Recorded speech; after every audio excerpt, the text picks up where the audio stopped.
Toys R Us, Kmart, Walmart, and these other people see us as what? Wealthy. They would not be prospecting among us if they knew that wealth was not here. We are the only ones blind to our own wealth as a people. They go on here, they're hiring minority agencies to produce direct marketing and so forth. They're going to put this stuff in black magazines because they underscore the increasing clout of black consumers who spend an estimated $250 billion a year and Spanish consumers who spend about $175 billion a year.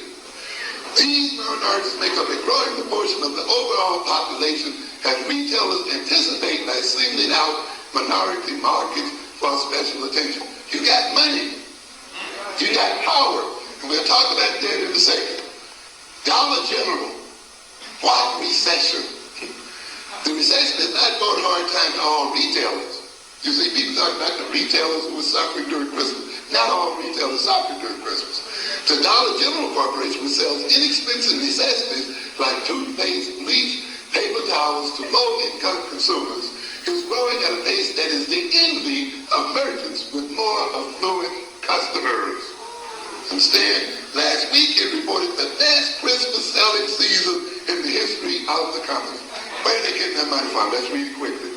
With 1,500 stores in 23 states concentrated in the southeastern parts of the Midwest, Dollar General is one of the few large chains to focus expressly on serving low-income people. Understand? They're not suffering from the depression. They're making money. Why? Because they're selling to low-income people. Because they know that's where the wealth is, you see. And they know more about our market than we do.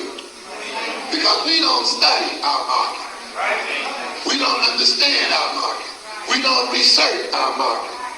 We don't teach as a part of African-centered education the study of markets, advertising, and all of the other things. African-centered education is not multicultural education because it involves self-understanding. And you must understand yourself and your own potential first before you get engaged in trying to understand other people. It goes on here. One more. I think you heard Mark read this one, so I'll just mention it briefly. Thriving where others won't go. Mario Diaz stood hands on hips in the front of a C-Town grocery store, and we know that Elvis.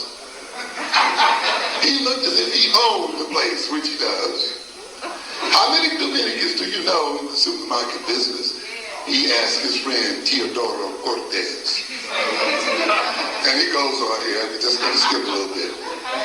The C-Town group alone reports that about half of its 167 stores, mostly in the New York area, are owned by Dominicans. A group of dark-skinned people, darker than Puerto Ricans, but who distance themselves even further than Puerto Ricans from African people. I know you don't want to deal with it because you keep saying Latino and black all the time.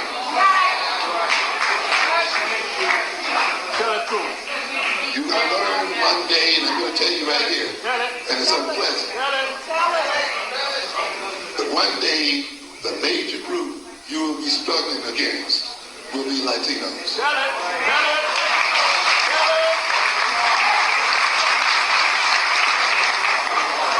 Yeah, does that mean we don't enter alliances at this time? Fine. But you enter alliances and coalitions in terms of your what? Interest. Okay? You're not getting married. Okay? In terms of your interests.